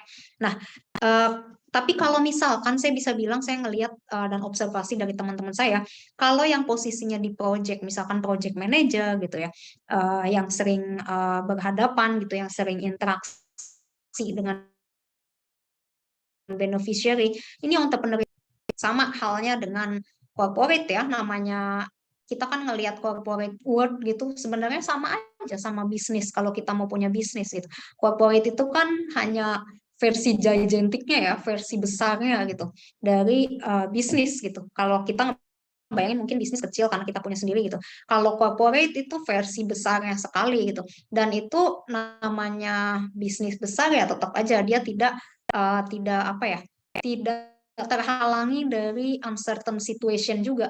Nah, kalau kayak di non-profit itu sama halnya dengan corporate 11-12 gitu ya. Kalau misalkan menghadapi yang ketidakpastian, ya tentunya gitu. Kalau misalkan menghadapi suatu ketidakpastian, tentunya itu akan berperan penting banget kalau setiap individu, setiap apa ya staff mungkin disebutnya ya, setiap employee-nya memiliki entrepreneurial mindset itu pasti akan beneficial sekali untuk organisasi. Begitu Mbak Heidi. Mungkin cukup menjawab, apakah cukup menjawab? Ya, silakan. Apakah cukup menjawab? Kalau misalkan ada pertanyaan tambahkan, bisa raise hand atau ditulis di chat kembali. Nah, sambil menunggu, kita lihat pertanyaan berikutnya dari Sorry, Ko Budi kayaknya ke-mute. Oke. Kita lanjutkan dengan pertanyaan berikutnya dari Dalaya. Nah, ini pertanyaan menarik juga. Bagaimana cara untuk tahu market yang baik untuk memulai usaha? Jadi untuk melihat market bidang apa ya mestinya nih ya, market apa bidangnya untuk kita mulai melangkah melakukan usaha. Jadi mencari market yang bisa untuk kita mulai. Apakah yang mungkin marketnya lebih mudah atau justru yang niche market atau yang gimana nih? Saya jawab, terima kasih Mbak Dalaya, Mbak ya, semoga Mbak Dalaya atas pertanyaannya ya. Jadi kalau saya mungkin jawab dari kapasitas saya berdasarkan experience saya sebelumnya ya. Jadi mungkin kalau pertanyaannya sebentar tadi apa saya baca, tahu market yang baik. Nah ini sebenarnya kalau saya melihatnya bukan hanya yang viral gitu ya, karena kebanyakan orang kadang-kadang memulai sebuah usaha berdasarkan apa yang sedang viral. Tapi kalau saya mungkin ngelihatnya dari apa yang dibutuhkan dulu, kelihatannya apa sih yang dibutuhkan di market gitu ya. Karena kita dari situ kita bisa ngelihat, baru kita bisa navigate. Nanti kalau kita kepikiran untuk bikin suatu produk di situ, itu value-nya yang kita tawarkan yang beda dari kompetitor apa gitu. Jadi, tapi kalau misalkan mau mulainya dulu nih, ini pertama ya masih zero nih. Kalau masih zero, biasanya saya nggak ngelihat market duluan, Mbak Dalaya. Saya ngelihat ke saya duluan. Saya ini interestnya di mana gitu. Karena biasanya kalau misalkan saya nggak interested di sesuatu, mungkin it works for everyone atau bukan it works for some people juga, karena biasanya saya ngelihat saya interested dulu atau enggak gitu terhadap sesuatu. Karena misalkan saya nggak interested terhadap sesuatu dan saya memutuskan untuk terjun aja berdasarkan market yang kelihatannya lagi low, saya biasanya cenderung mati ininya, passionnya. Tapi mungkin ya beda-beda ya tiap orang ya. Kalau saya pertama ngelihat dulu dari saya sendiri, baru saya melihat market. Nah, kalau misalkan untuk yang ngelihat market yang baik untuk memulai usaha, mungkin Mbak Dalaya bisa ngelihat dulu nih, jalan-jalan misalkan ke e-commerce, kayak top produk tuh apa aja sih? Dari segitu kan, kayak top produk kan kadang-kadang ada ya, ditampilkan dari produk skincare, produk apa. Nah, itu kelihatan. Kadang-kadang kita bisa ngelihat dari kayak cuma main-main di e-commerce gitu aja, atau dari lihat live di e-commerce, lihat yang penontonnya banyak, itu Mbak Dalaya mungkin bisa ngelihat ya kayak, oh kok penonton live ini produk ini lebih banyak daripada penonton live produk yang lain gitu. Ini apa berarti? Jadi kayak kita jadi jalan juga gitu loh pikirannya. Ini apa berarti produk ini banyak digemari kah? Lagi viral kah? Atau apa? Jadi nanti itu bisa ditelusuri lambat laun. Let's say produk mukena yang kecil gitu ya. Itu live-nya kadang-kadang bisa banyak banget gitu. Terus sudah gitu yang live tuh bukan hanya nonton doang, tapi interaksi gitu, engage gitu. Mbak, tolong dong lihat yang ini, lihat yang ini. Nah, itu kan berarti penonton beneran gitu ya, bukan hanya penonton yang apa ya, penonton yang bot doang gitu ya. Nah, dari situ kan kita bisa kayak kepikiran, oh, kok ternyata ada market yang ini nih, apa namanya, market yang sepertinya terbuka untuk produk mukena yang ukurannya kecil, misalkan kayak gitu. Nah, dari situ nanti kita mulai otak kita akan berjalan otomatis gitu untuk mencari tahu. Kalau emang kita curious ya di apa namanya untuk berbisnis gitu ya, kita akan curious, kita cari tahu, terus nanti kita compare misalkan dengan produk lainnya gitu. Ini konteksnya adalah kalau misalkan kita pengen punya bisnis tapi nggak tahu produknya apa gitu ya. Gitu Mbak Daya, mungkin menjawab nggak ya? Ya, yang penting mulai dulu ya Bu Rizka ya. Iya, yang penting mulai dulu dan lihat dulu sih dari diri sendiri. Kalau saya itu Budi yang paling penting. Nanti kalau enggak ya kayak yang udah saya alami gitu, mati. Ya. Kalau nggak mulai-mulai Nggak bisa nanti dibanggakan bingung, sih, tapi nggak jadi mulai. pembelajaran. Iya, kalau nggak mulai-mulai bingung nanti Nah, iya malah. itu. Nah, ini untuk iya, betul. Nah, untuk memulai juga nggak harus yang besar. Tadi saya bilang ini ya, Ko Budi nambahin sedikit, nggak harus yang kita langsung, oh gue udah harus punya brand, nggak harus kayak gitu. Tapi mulai aja jualan dari yang, misalkan kalau yang modalnya dikit, reselling ya, sekarang udah gampang reselling, dropshipping. Kalau mau lebih gampang lagi yang tanpa modal gitu ya, istilahnya jualan pre-love product gitu, second hand product gitu. Jadi itu kan paling cuma listing di e-commerce gitu, tapi at least kita punya gambaran gitu. Nanti kalau kita jadi seller tuh, di page-nya seller e-commerce tuh kita bisa ngapain aja sih, itu yang teknis-teknis kayak gitu tuh itu berdasarkan pengalaman gitu, nggak bisa kita cuma baca sendiri gitu. Jadi yang kalau Ko Budi tadi bilang mulai dulu, ya mulainya dari yang kecil, cobain dulu aja jual second hand item, kejual apa enggak. Ini contohnya saya dulu pernah coba jualan second hand item. Terus sudah gitu saya pikir bakal gampang-gampang aja ya. Ternyata kalau saya cobain di device lain, barang saya cari nggak ketemu. Nah itu kan gimana caranya? Kok aneh gitu? Saya kan harus bisa ngerti gitu. Gimana caranya supaya kalau customer ngetik suatu produk, itu muncul yang produk saya gitu. Kok enggak ini gitu. Jadi itu yang kita harus mempelajari di situnya. Dan gimana nanti kita bisa nge-link itu kita bisa optimize sokmed kita gitu loh, untuk nanti bisa buat bridging ke e-commerce, mereka lari ke e-commerce kita gitu. Jadi mungkin kan di situ jadi berjalan, at least kita jadi memikirkan untuk we have to do something gitu. Mungkin kita harus memasarkan di sokmed dulu supaya nanti ada yang beli, at least ada yang rating gitu. Terus sudah gitu nanti apalagi gitu. Kayak gitu ya. Jadi memulai duluan bisa sesederhana itu sih. Jual pre-love items itu yang it works for me. Begitu, Ko Budi. Thank you. Dan ini selanjutnya ada pertanyaan dari Isran Irawan. Bagaimana mencari market yang sesuai dengan passion kita? Nah, ini market dulu atau passion dulu atau gimana nih, Bu Rizka? Oke, Mas Isran. Oke, ini pertanyaannya menarik ya. Tapi kalau misalkan masih berkaitan dengan yang Mbak Danaya tadi, ini it can heavily depend on individuals. Jadi mungkin antara saya dengan Mas Isran ini bakal beda gitu, antara mungkin yang lain juga approach-nya akan beda.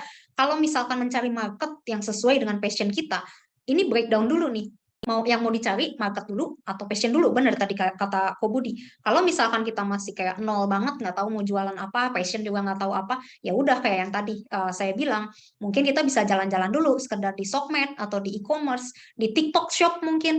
Saya nggak pakai TikTok sih, jadi kurang tahu kalau TikTok Shop seperti apa. Tapi dengar-dengar dari teman saya itu ini ya kayak mungkin kayak Shopee Live gitu ya. Jadi di TikTok Shop gitu, kita jalan-jalan ngelihat produk yang lagi hype apa gitu. Nah itu kan kita mungkin bisa dapat idea sedikit tuh, market yang lagi ngekebuka tuh apa gitu. Itu kalau misalkan kita nggak punya idea sama sekali gitu tentang apa ya yang mau dijual, apa sih sebenarnya passion gue gitu. Tapi kalau misalkan Mas Isran mau mencari dari passion dulu, kayak misalkan saya memang backgroundnya background S2 saya itu arahnya di non-profit studies.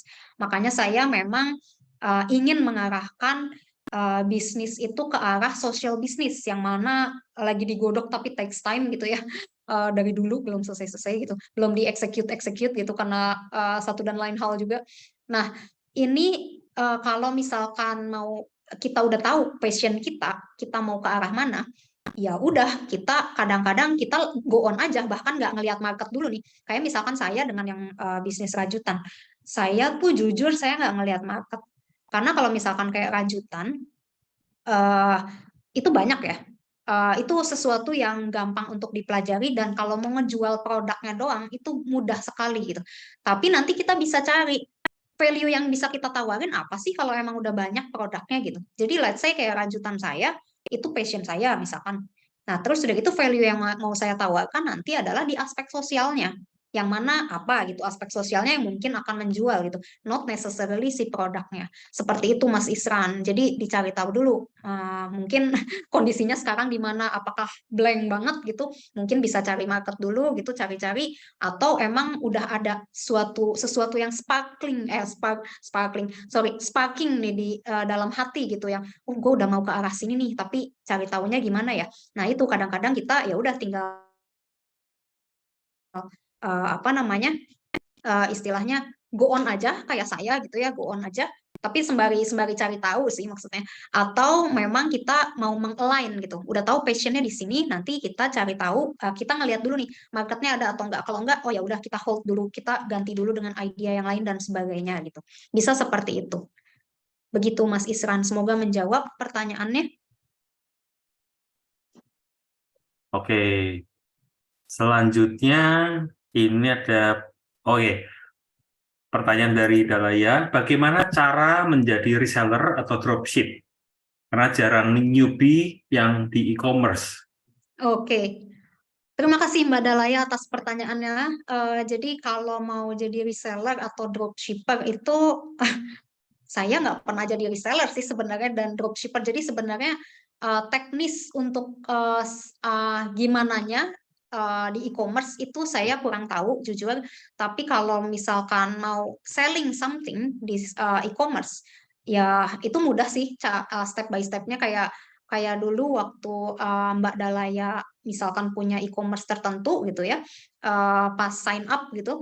Nah itu untuk seller juga segampang itu gitu. Kita tinggal sign up untuk buka akun seller. Nah setahu saya sih untuk jadi reseller atau dropshipper ya nanti tinggal masuk ke akun itu sih.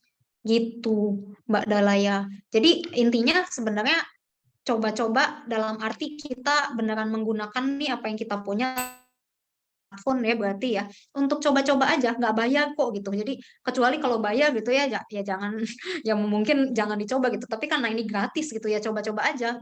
Misalkan salah atau apa, salah sign up, paling apa sih yang paling parah terjadi gitu kan, nggak ada gitu.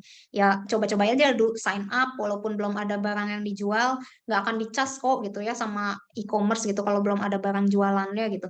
Jadi dilihat dulu caranya, nanti kita ngelihat di dalamnya setelah misalkan bikin akun seller, di dalamnya harus ada apa aja yang diupload gitu supaya orang bisa ngelihat etalase kita dan lain sebagainya gitu. Jadi untuk kayak technical sebenarnya kita bisa mulai explore sendiri dari sekarang. Begitu Mbak Dalaya. Oke, yang penting melangkah dulu ya. Melangkah dulu. Mulai ya. Melangkah dulu. Oke. Ya, sementara sambil saya juga bertanya, kan kita kadang ada ketidakberhasilan bagi yang sudah memulai ya. Nah, bagaimana kita membangun keberanian atas pengalaman ketidakberhasilan? Jangan-jangan karena kita pernah nggak berhasil atau satu hal, kita jadi takut untuk melanjutkan, mengembangkan lebih lanjut. Ya, Oke, baik kok Budi. Pertanyaannya ini ya, jadi takut gitu kan setelah gagal gitu. Nah, ini saya punya cerita berdasarkan pengalaman saya yang sebenarnya saya tidak bisa banggakan juga sih. Ini terkait prototipe yang saya tunjukkan di awal. Jadi waktu dulu kan di awal tadi saya menyebutkan bahwa saya itu idealis gitu ya, kadang-kadang belum mulai baru bikin prototipe udah beli bahan-bahan yang bagus gitu karena saya pengen alibinya, justifikasi saya waktu dulu adalah saya pengen terbiasa menggunakan bahan-bahan ini. Jadi dulu waktu saya mainan clay yang apa kayak tanah liat gitu ya, apa sih kayak lempung ya berarti ya, polymer clay dan air dry clay itu, saya langsung beli yang ada brandnya gitu, bukan yang kayak lempung yang di apa toko buku 25.000 gede gitu ya. Harusnya kan saya memulai dari itu dulu gitu. Nah itu semua saya udah beli alat-alatnya, pokoknya lengkap lah alat-alat bahan itu yang udah komplit, saya udah ngeluarin resources cukup banyak dengan pikiran, oh saya pasti passionate di sini, saya bisa, udah yakin gitu ya, dalam diri itu sebenarnya udah yakin, saya pasti bisa passionate di sini, saya bisa melakukan ini, nanti bisa BEP lah gitu ya, break even point atau balik modal gitu ya, nanti pasti bisa balik modal, keyakinan saya adalah itu. Tapi yang terjadi adalah ada satu dan lain hal yang personal ya, menyangkut personal saya yang saya tidak bisa melanjutkan itu gitu. Sehingga apa yang sudah saya keluarkan, resources semuanya, itu kan sebenarnya jatuhnya sia-sia ya. Jadi itu kan bisa dibilang juga sebenarnya salah satu kegagalan gitu. Nah, bagaimana untuk bounce back-nya? Nah, ini juga kembali lagi ke salah satu yang tadi disebutkan gitu. Komitmen itu gitu. Seberapa mau sih Anda mau owning a business itu?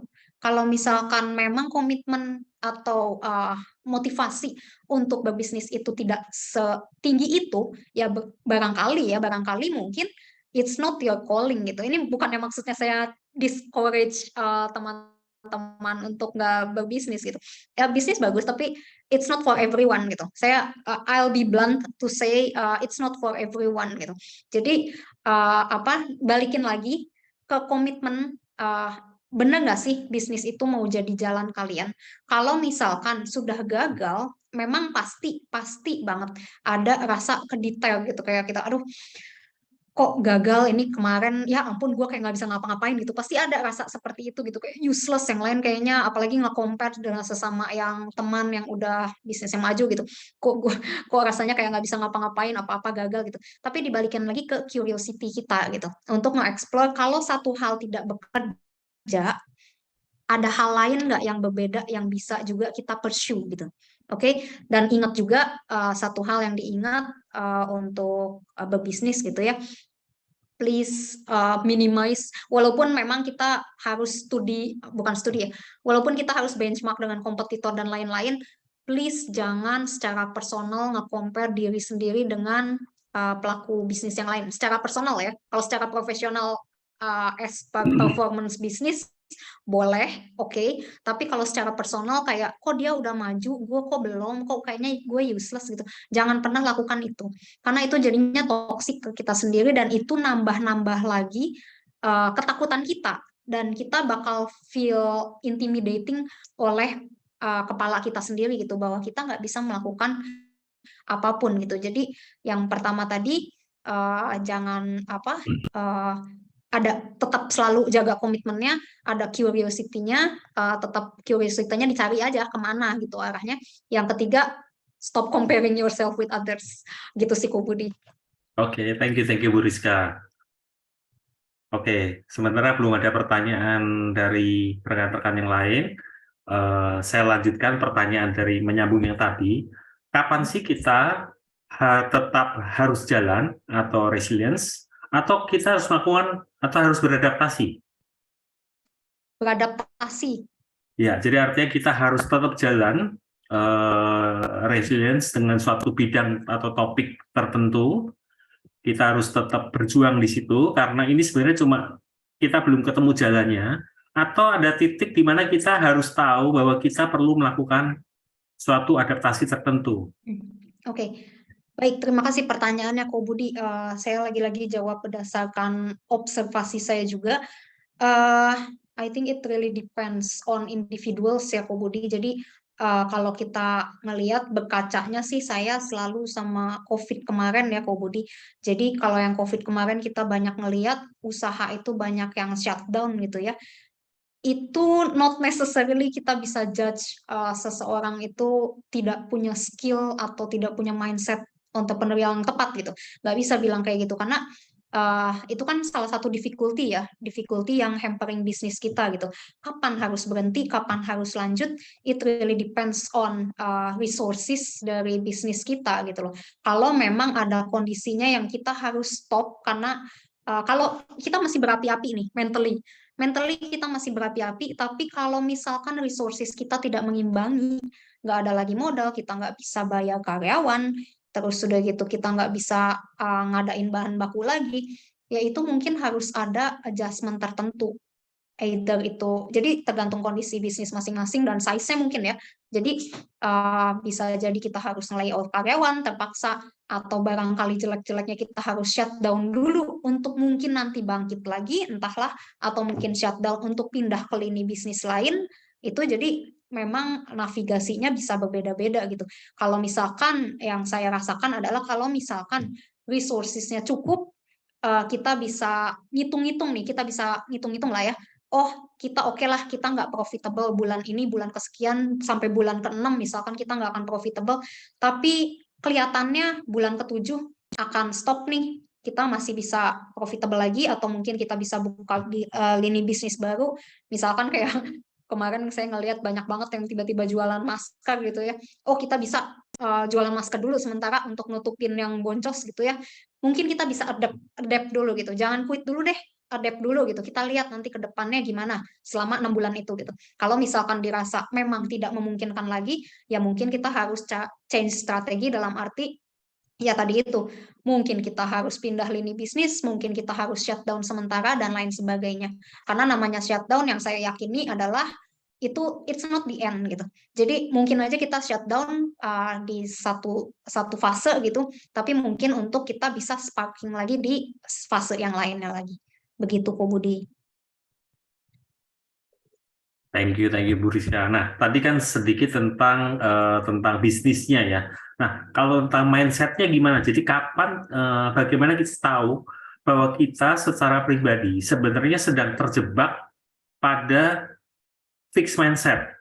Bagaimana kita keluar dari posisi itu supaya kita selalu dalam kondisi yang aware untuk kita punya growth mindset? Karena kadang-kadang ini kan terjadi tidak kita sadari nih, karena mindset kan internal di dalam apa yang kita pikirkan ya, di dalam benak kita. Ya, betul. Jadi kalau yang pertama, walaupun Ko Budi, menurut saya ya, walaupun memang itu kadang-kadang mindset unconscious ya, tapi kadang-kadang kita bisa aware juga nih. Misalkan kita lagi merasa takut terhadap sesuatu gitu ya, terhadap suatu difficulties gitu. Atau misalkan kita merasa kalau fix tuh berarti kita takut untuk melihat kegagalan kita gitu. Kita takut untuk belajar dari kegagalan kita. Kita harus stop di satu fase dulu gitu. Kayak pas stop itu kita reflect back gitu. Jadi menurut saya poin pentingnya adalah di poin refleksi gitu ya. Merefleksi dulu, stopping dulu sebentar gitu. Untuk kita ngelihat ke dalam dulu nih. Ngelihat ke dalam dulu, kita tuh sebenarnya lagi takutnya kenapa sih gitu. Apa sih alasan? Jadi kita bisa breakdown dulu nih ketakutan kita tuh karena kenapa gitu. Apa takut gagal, apa takut apa gitu. Takut kelihatan malu gitu, kelihatan kalau shutdown dan lain sebagainya gitu. Jadi kita harus breakdown dulu ketakutan kita apa. Nah, terus kita hadapi. Kita hadapi ketakutan tersebut. Kemudian tadi apa yang terakhir yang pertama Ko Budi tanyakan ya. Tadi saya mau nyangkutin ke situ agak lupa. Kita tidak sadar kalau kita sedang terjebak di dalam ketakutan atau pada fixed mindset tersebut. Nah itu. Jadi kalau tadi stopping dulu sebentar, berefleksi, dan kita kembalikan lagi ke yang favorit saya, komitmen. Jadi balikan lagi ke komitmen kita. Jadi ini mau lanjut atau enggak, itu yang bisa jawab cuma diri kita. Oke, ke komitmen dan intrinsic motivation-nya, bukan intrinsik sih, ke komitmen dan motivation-nya kita gitu. Jadi itu dikembalikan pada dua itu yang bisa jawab hanya masing-masing. Orang lain nggak bisa jawab. Jadi kita harus stopping dulu sejenak untuk kita tahu ini fear-nya cuma sementara doang, temporary, atau emang fear-nya yang emang sudah bukan jalan gue gitu, bukan jalan saya untuk ada di sini gitu. Jadi kita harus tahu di situ dulu. Memang namanya ini ya jalan hidup gitu ya, jalan hidup, pilihan hidup. Ini kita nggak bisa ya, nggak bisa istilahnya kayak nggak tahu mana yang benar, mana yang enggak, yang bisa kita lakukan ya jalani gitu. Nah, tapi kalau misalkan untuk terkait konteks apakah kita harus tetap lanjutkan, apakah harus berhenti, ini kita breakdown dulu fear-nya itu kenapa. Kalau fear-nya masih reasonable dan ada jawaban atau solusi gitu, biasanya sih ada ya, ada jawaban atau solusi bagaimana kita tackling fear itu. Let's say ada ketakutan, aduh harus ini nih kalau jadi CEO atau jadi founder bisnis kan harus banyak ngomong nih di depan orang gitu. Saya takut ngomong di depan banyak orang. Nah, itu kan sebenarnya bisa di-tackling dengan melakukan sesuatu gitu. Kayak tadi juga saya balik lagi ke breakdown bigger piece into small chunk gitu. Jadi, nah itu fear-nya apa aja?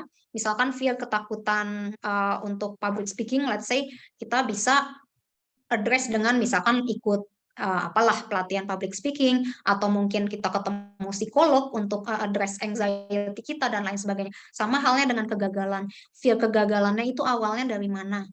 Gitu ya. Jadi apakah takut malu? Apakah kegagalannya nggak tahu takutnya dari mana gitu. Jadi itunya yang ini akan sangat membantu kalau kita note down aja sih, kayak journaling gitu ya jadinya ya. Jadi ini membantu untuk note down, pokoknya berhenti sejenak, jangan pikirin bisnisnya dulu, maju atau enggaknya, pikiran sejenak, lihat ke dalam dulu gitu. Motivasinya, komitmennya gimana gitu. Oke. Begitu kok Budi. Oke, thank you. Jadi kalau kita misalkan makan ayam itu jangan makan ayam satu ekor ditelan ya, bisa keselak ya.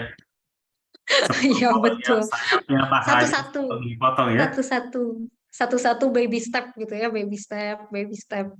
Kalau enggak kita pusing, nggak mulai-mulai nanti. Iya betul.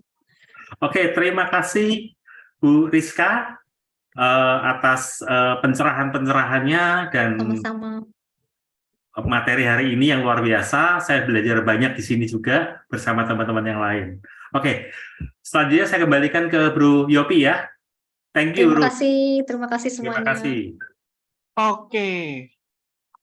Thank you Ko Budi sama Bu Rizka. Terima kasih banget nih. Kalau gitu kita mungkin boleh beri tepuk tangan virtual kali ya. Thank you atas sharingnya. Mungkin kita selanjutnya boleh open video semua, yuk kita foto bareng. Video kita foto bareng biar tahu nih, kebayang nih. Teman-teman semua yuk kita foto bareng dulu yuk. Open kamera dulu boleh. Oh, foto bersama dulu.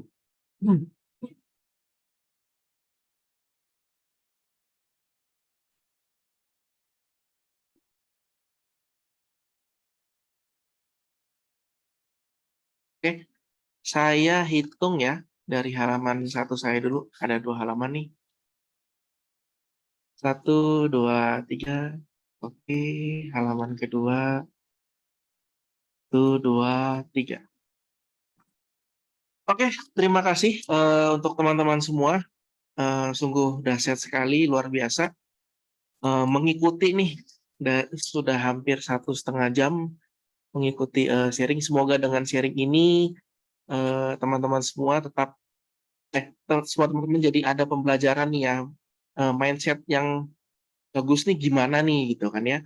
Nah, jangan lupa saya mau informasikan untuk sebentar.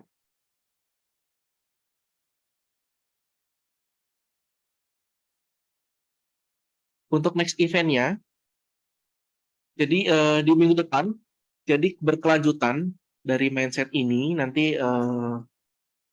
selanjutnya itu mengenai business idea generation. Jadi teman-teman boleh untuk register di link ini, sama kalau misalnya mau untuk boleh Bapak Ibu follow Instagram Binus Alumni Relation Office.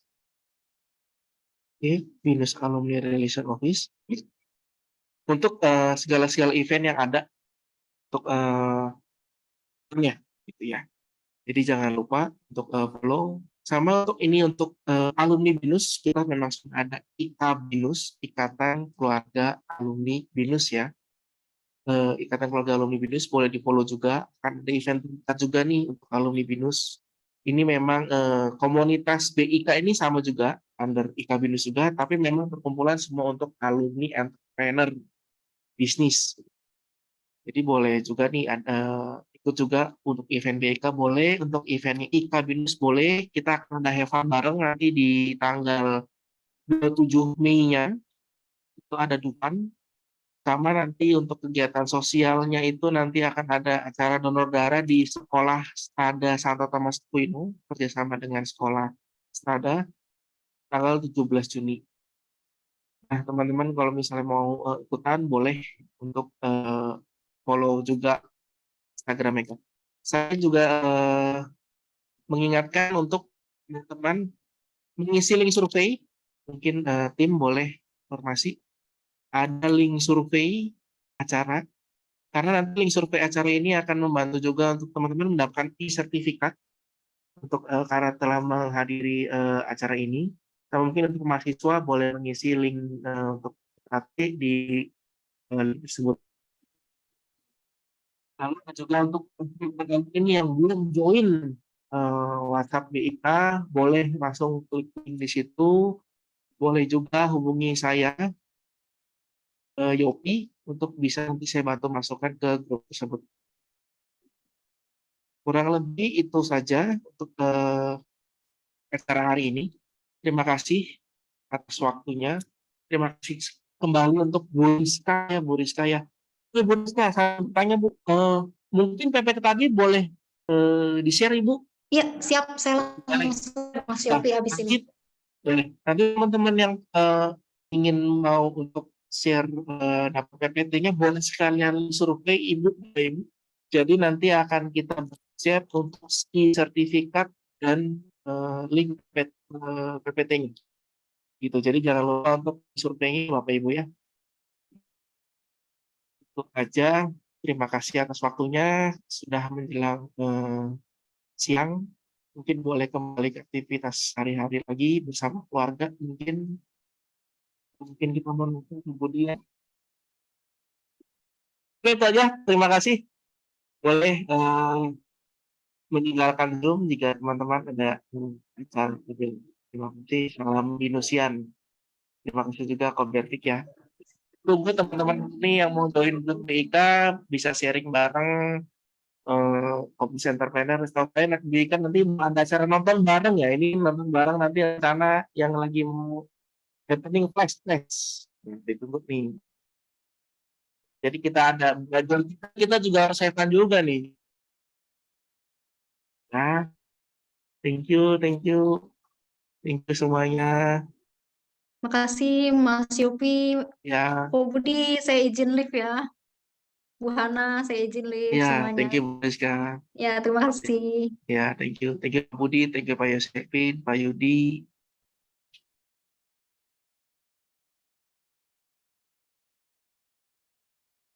Ya, oke. Thank you ya.